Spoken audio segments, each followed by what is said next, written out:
Conference करे रहा है। अचो तव्हां खे ॾेखारियूं। खासतौर शहर के अंदर ये फसादात ज़्यादा न बढ़ जाएं और ये किसी भी तौर पर इस शहर के, इस मुल्क के मफाद में नहीं है।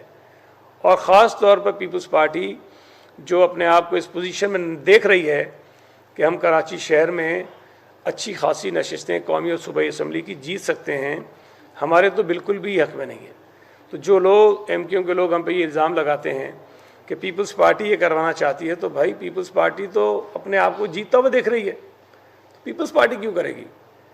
ये हरकतें, इस किस्म के वाक़यात में जो मुलविस क़ुव्वतें होती हैं वो होती हैं जिनको इंतखाबात में अपनी शिकस्त नज़र आ रही होती है, जिनको वो पजीराई लोगों से नहीं मिल रही होती है जिसकी वो तवक्को करते हैं।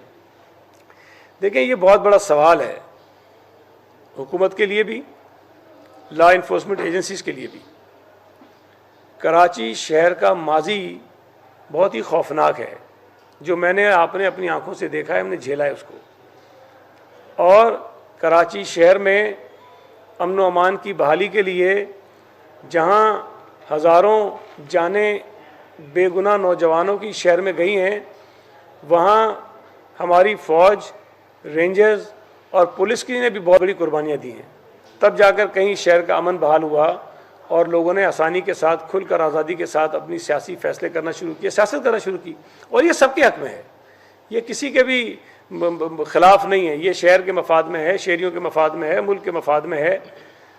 ये सूरत हाल जो पैदा हो रही है, जिस अंदाज में खुल्लम खुल्ला सियासी सरगर्मियों पर हमले हो रहे हैं, जिस तरह से कराची के शहरियों को दोबारा हिरासा करने की, दहशत ज़दा करने की, खौफज़दा करने की कोशिशें हो रही हैं, ये वही हालात पैदा करने की मुझे साजिश लगती है जो माजी में शहर के अंदर रहे हैं।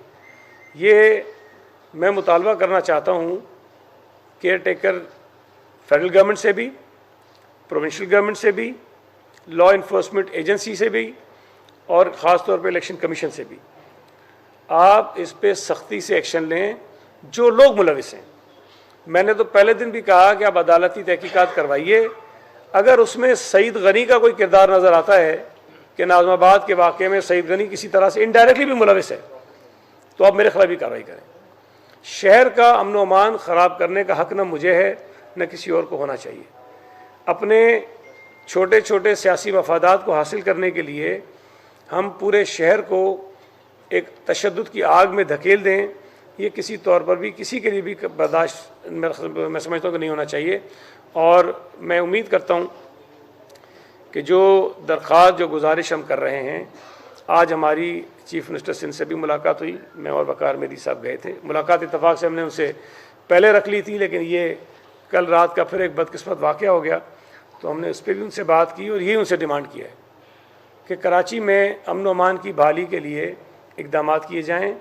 पुलिस को, रेंजर्स को और इंतखाबात में अगर कहीं पाक फ़ौज भी आती है तो ये ज़िम्मेदारी उनको दी जानी चाहिए कि किसी भी शख्स को, बशमूल पीपल्स पार्टी के किसी शख्स को अमन व अमान अपने हाथ में लेने की इजाज़त नहीं होनी चाहिए। जिन लोगों ने किया है, यकीनन ये इत्तलात, ये इन्फॉर्मेशन सब लोगों के पास होंगी कि कौन कौन इसमें मुलविस है, उनके ख़िलाफ़ कार्रवाई करें। अगर नहीं करेंगे उनको और शय मिलेगी, जब उनको शय मिलेगी तो फिर तबाही होगी, शहर के अंदर मज़ीद बर्बादी होगी। और ये बात हम तो बरमला अपने उम्मीदवारों को, अपने वर्करों को, अपने सपोर्टर्स को कह रहे हैं कि अगर कोई लड़ाई करना चाहता है, कोई बदतमीज़ी करता है, कोई गाली देता है, बर्दाश्त करो। आप लड़ाई झगड़ा बिल्कुल भी ना करो, इसलिए कि हम नहीं चाहते कि हम किसी भी तरह से इस लड़ाई के अंदर अपने आप को झोंकें और हमें उसका नुकसान होता है। लेकिन ज़ाहिर है, अगर मैदान पे कोई सिचुएशन पैदा हो जाती है ऑन ग्राउंड, और वहाँ कोई एक भी शख्स जज्बात में आकर कोई चीज़ ऐसी कर देता है जिससे किसी और का नुकसान होता है, तो फिर ये लड़ाई रुकती नहीं है और ये फिर लिसानियत की तरफ, फिर पता नहीं फ़िरकावारियत की तरफ कहाँ कहाँ इस मामले को ले जा सकता है। तो मेरी गुजारिश है एक मरतबा फिर कि हम ये चाहते हैं कि ये इंतखाबात पुरअमन हो। हमारे कैंडिडेट्स जहाँ जहाँ भी इलेक्शन में हिस्सा ले रहे हैं, हमने उन्हें कहा है कि वो इंतखाबात में पुरअमन तरीके से हिस्सा लें, अपनी इंतखाबी मुहिम चलाएँ, अपने आप को लड़ाई झगड़े से बचाएँ, ताकि हमारी जो एनर्जी है वो इन कामों में ना ज़ाया हो और हम पॉजिटिवली कराची शहर के लिए कोई अच्छा अपना किरदार अदा कर सकें। वकार भाई की बात करना चाहता हूँ। सईद गनी साहब ने आपको सारी तफसीलात बताई हैं। ये जो कल अफसोसनाक वाक़या नी कराची सेक्टर 11J में हुआ, हम उसकी शदीद मजम्मत करते हैं। और इस सारे वाक़यात जो पे दर पे ये सिलसिले चल रहे हैं, वो आपको मालूम है कि इसका एक बैकग्राउंड है। मुत्तहदा कौम मूवमेंट के ख़ास तौर पे मुस्तफ़ा कमाल साहब की जानिब से जिस तरह की ज़बान इस्तेमाल की जाती रही है और जिस तरह से वो इश्तिआल अंगेज़ बयानात देते रहे, तो उन्होंने ये सारा सिनारियो उन्होंने डेवलप किया।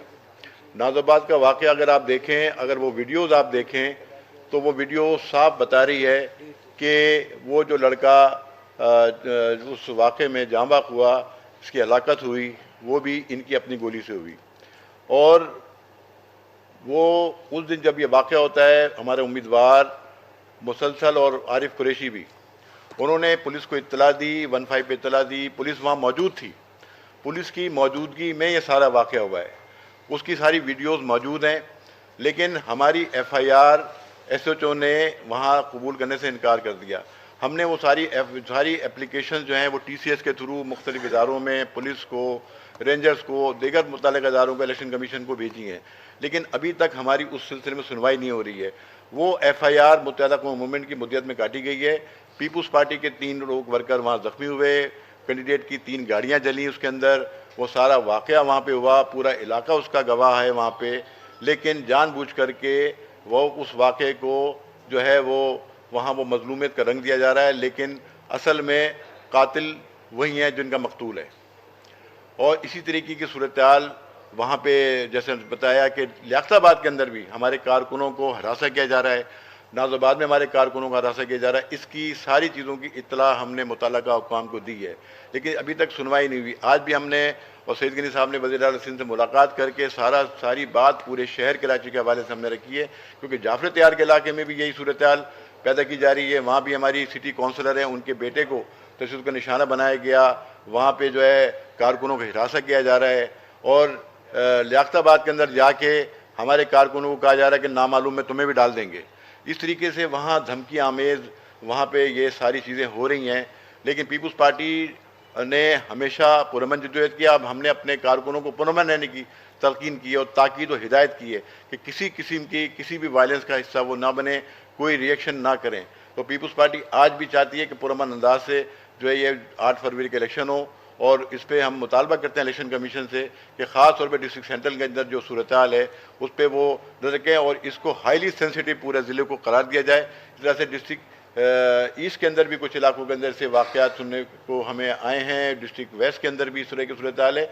और ये उन लोगों का हमेशा तरीका रहा है जो कि हार रहे होते हैं, जो शिकस्त जिनको नज़र आ रही होती है, बौखलाहट करने दी जाए। पीपुल्स पार्टी की जो मकबूलियत बढ़ी है शहर के अंदर कि आज डिस्ट्रिक्ट सेंट्रल के अंदर जो है एक बड़ी तादाद जो है वो पीपुल्स पार्टी के कैंडिडेटों के उसके कॉर्नर मीटिंग्स के अंदर अभी डिस्ट्रिक्ट सेंट्रल ने पिछले दिनों एक जलसा किया नॉर्थ इस्लामाबाद में, बहुत बड़ी तादाद में उसके अंदर लोग, इलाके के लोग, डिस्ट्रिक्ट सेंट्रल के शहरी, डिस्ट्रिक्ट सेंट्रल के मौजूद इसमें शरीक हुए। तो इनको ये चीज़ें हज़म नहीं हो रही हैं। पीपुल्स पार्टी चाहती है कि पुरअमन-अंदाज से सारी ये इलेक्शन का प्रोसेस चले, पुरअमन-अंदाज से वो भी काम करें, हम भी काम करें, लेकिन इंतज़ामिया को और हुकूमत को, ख़ासतौर पर निगरान हुकूमत को, वफाकी हो, सूबाई हो, इलेक्शन कमीशन को इसका नोटिस देना चाहिए और हालात को इस तरह बनाना चाहिए कि वो पुरअमन-अंदाज से सारे सूरत हाल जो है मुकम्मल हो।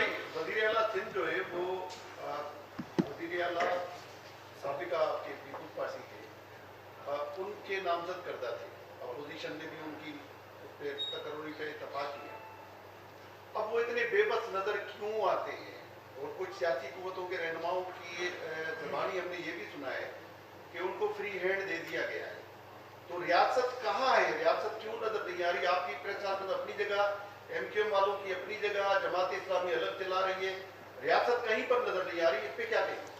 देखिए, पहली बात जो आपने कही ये तासुर बिल्कुल गलत है कि जो केयर टेकर चीफ मिनिस्टर हैं वो पीपल्स पार्टी के कोई नामजद करदा हैं। इस मुल्क के आइन में केयर टेकर चीफ मिनिस्टर और प्राइम मिनिस्टर की नामजदगी का या तैनाती का एक तरीक़ेकार है। चीफ मिनिस्टर जो साबिका थे, अगर पीपल्स पार्टी के ना होते, किसी और जमात के होते, उनसे मशावरत होती, और लीडर ऑफ द अपोजिशन अगर पीपल्स पार्टी का होता तो उनसे मशावरत होती। तो इससे अगर कोई शख्स चीफ मिनिस्टर या प्राइम मिनिस्टर लग जाता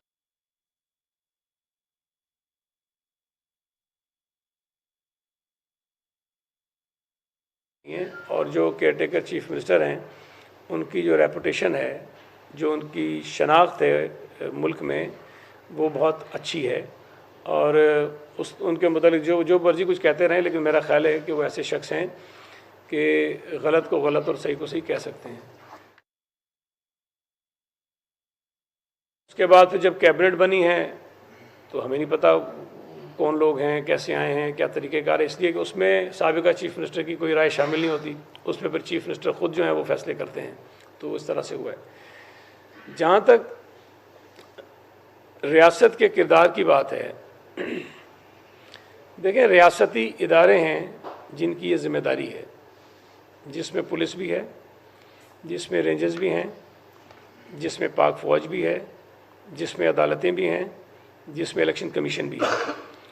और हम उन्हीं से मुतालबा कर रहे हैं कि केयर टेकर गवर्नमेंट, उसका जो काम है, गवर्नमेंट कोई भी हो, उसकी ज़िम्मेदारी है कि लॉ एंड ऑर्डर को कंट्रोल करे, और जो लॉ इन्फोर्समेंट एजेंसीज़ हैं उनकी रिस्पॉन्सिबिलिटी है कि उसको वो कंट्रोल करें, और हम उनसे मुतालबा कर रहे हैं। और जहाँ हमें शिकायत नज़र आई पुलिस की जानिब से, हमने वो आपके सामने रखी। हमने पुलिस के जो मुतल्लिका ऑफिसर्स हैं उनसे भी बात की, और हम आपके थ्रू भी बता रहे हैं। हम समझते हैं कि अगर पुलिस बर वक्त कार्रवाई कर लेती इन दोनों वाक़यात में तो शायद इतना नुकसान न होता। साहब, ये बताइएगा कि जिस तरह आप तसलसल से बार-बार शिकायतें कर रहे हैं कि यहाँ पर अमन-अमान की सूरत में और ये वाक़या अभी वक़ार साहब ने कहा कि इनके अपने कारकुनों की फायरिंग में उनका बंदा मारा गया। आप हाई कोर्ट से के जज से डिमांड कर रहे हैं इन्वेस्टिगेशन की कौन सी रुकावट है? आज अगर आप सीएम से मिले तो क्या इसमें हर जगह के सीएम साहब आर्डर कर दें कि इंक्वायरी हो हाई कोर्ट के जज? देखें, हमने तो ये बात आज उनके सामने रखी है। अब ज़ाहिर है कि फ़ैसला करने का इख्तियार तो हमारे पास नहीं है। हमने जब ये वाक़या हुआ उसके फ़ौरी बाद ये बात की। जो बात वक़ार मेहदी साहब ने कह दी है, ये अगर आप वो वीडियो फुटेजेस देख लेंगे ना, जो अवेलेबल हैं हर जगह सोशल मीडिया पे हैं, तो आपको अंदाज़ा हो जाएगा। तो मेरा ख़्याल है कि ये मुतालबा हमारा अगर मान लिया जाता और उस पहले वाक़े के हक़ाइक़ लोगों के सामने आ जाते तो शायद सूरत हाल का बिल्कुल मुख्तलिफ होती आज। लेकिन बहरहाल उस वाक़े को बुनियाद बना के पीपल्स पार्टी के कारकुनों के ख़िलाफ़, पीपल्स पार्टी के उम्मीदवारों के ख़िलाफ़, हमारे अहदेदारों के ख़िलाफ़ जिस किस्म का माहौल पूरी शहर में ख़ास तौर पर सेंट्रल में बनाया गया, वो मैं समझता हूँ कि किसी भी तरह से एक गैर जानिबदाराना और मुनसिफाना इलेक्शन के लिए मुनासिब नहीं है। अच्छा, सईद साहब, कल निगरान वज़ीर इत्तलाआत ने फरमाया है कि 5 फरवरी से फौज आ जाएगी, तो ऐसा कोई आप मुतालबा करते हैं? आज 3 फरवरी इलाके में कि खासतौर पे ज़िला सेंट्रल जहाँ पे हालात ख़राब हैं, आप समझ रहे हैं, वहाँ पूरे इंतजाम खासतौर पे सिक्योरिटी के इंतजाम फौज के हवाले किए जाए। इसमें ये वेट कर रहे कल से ही क्यों न फौज आ जाए इस जिले में? देखें, जो बात जमाली साहब ने पहले पूछी कि सिक्योरिटी क्यों ना वाले, फ़ौज, रेंजर्स और पुलिस का जो इस्तेमाल है इलेक्शन में वो सिर्फ होता ही सिक्योरिटी के लिए है। इनका और कोई काम नहीं होता है। इनका काम ये है कि अमन अमान को बहाल रखें। मैंने शायद आपको पहले भी बताया, मैंने अपने हलके के लिए आज से कोई 15-20 दिन पहले बाकायदा ख़त लिखा सबको और ये गुजारिश की कि मेरे हलके के तमाम पोलिंग स्टेशन जो हैं वो हाईली सेंसिटिव डिक्लेयर करके पोलिंग बूथ के अंदर खड़ा कर दें इनको, फ़ौज को, रेंजर्स को। मैंने तो यह तक कहा है ताकि वो अंदर भी सिक्योरिटी को देखते रहें कि अंदर कोई गड़बड़ ना हो। अब हम तो रिक्वेस्ट कर सकते हैं, अगर मेरी नीयत ये होती कि मैंने वहाँ कोई गड़बड़ करनी है, कोई हालात ख़राब करने हैं, तो मैं तो दरख्वास्त न करता। और ये दरख्वास्त हमने पिछले दिनों भी आके की, आज दोबारा कर रहे हैं कि भाई डिप्लॉयमेंट जो है वो बढ़नी चाहिए शहर में, और इलेक्शन में अगर मुमकिन है, इतनी फोर्स अवेलेबल है, तो मैं तो कहता हूँ कि हर पोलिंग स्टेशन पे लगा दें कराची में। आप हर पोलिंग स्टेशन पे लगा दें और वो खड़े रहें ताकि कम से कम जो वोटर है वो बग़ैर खौफ के अपना वोट इस्तेमाल कर सके।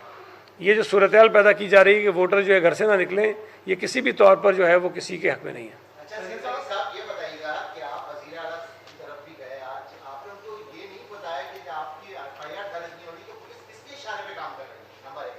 नंबर 2, डिस्ट्रिक्ट सेंटर के सारे उम्मीदवार आपके साथ ये वहाँ पे अपनी इंतखाबी मुहिम क्यों नहीं चला रहा? इसकी वजूहात जरा आप क्लियर तौर पर बताएं, क्या वजूहात है, कौन इनको मना कर रहा है? देखें, एक तो मुलाकात हमारी जब आज हुई तो हमने आपको बताया कि कल रात का जो वाक़या हुआ, मुलाकात की दरख्वास्त हमने उससे पहले की थी, ठीक है। तो जब आज हमारी मुलाकात हुई तो ये एफआईआर ना होने वाली बात भी हमने रखी और जो कल रात का वाक़या हुआ है उससे भी उनको आगाह किया। उन्होंने हमारे सामने आईजी को फ़ोन किया, लेकिन वो उससे दस्तयाब नहीं थे। उन्होंने बताया गया कि किसी एक मीटिंग में है, वो हमारे सामने बात हुई तो ज़ाहिर है, लेकिन उन्होंने कहा कि जैसे ही वो आते हैं तो मुझसे बात कर लें। फिर जो मुतल्लिका डीआईजी हैं उससे उन्होंने बात की और ये नहीं कहा कि पीपल्स पार्टी वालों की हिमायत करें, फेवर करें। उन्होंने ये ज़रूर कहा, और मैं समझता हूँ कि मुनासिब बात थी, कि अगर किसी फरीक को कोई शिकायत है तो पुलिस को गैर जानिबदाराना तरीके से उसको सुनना चाहिए, उसकी दरख्वास्त पर गौर करना चाहिए। हम तो ये कह रहे थे कि हमारी एफआईआर जो है वो ना, एफआईआर काटना तो दूर की बात है, एसएचओ जो है हमारे मुद्दई की दरख्वास्त ही नहीं ले रहा। तो हमने खैर टीसीएस कर दी, तमाम लोगों को भेज दी, तो ये तो हमने आगाह कर दिया। जहाँ तक उम्मीदवारों को इंतखाबी मुहिम से रोकने की बात है तो कोई भी नहीं रोक रहा और ना ही इंतखाबी मुहिम रुकी है। लेकिन हम पुरअमन लोग हैं, सियासी लोग हैं, हम माफिया नहीं हैं, हम दहशतगर्द नहीं हैं। हम इंतखाबी मुहिम सियासी तरीके से चला सकते हैं। अगर हमारे दफातर पर, हमारी मीटिंग्स पर हमले होंगे तो किसी के लिए भी मुमकिन नहीं है कि अपनी वो इंतखाबी मुहिम चला सके। हमने परसों रात भी मीटिंग की थी आपस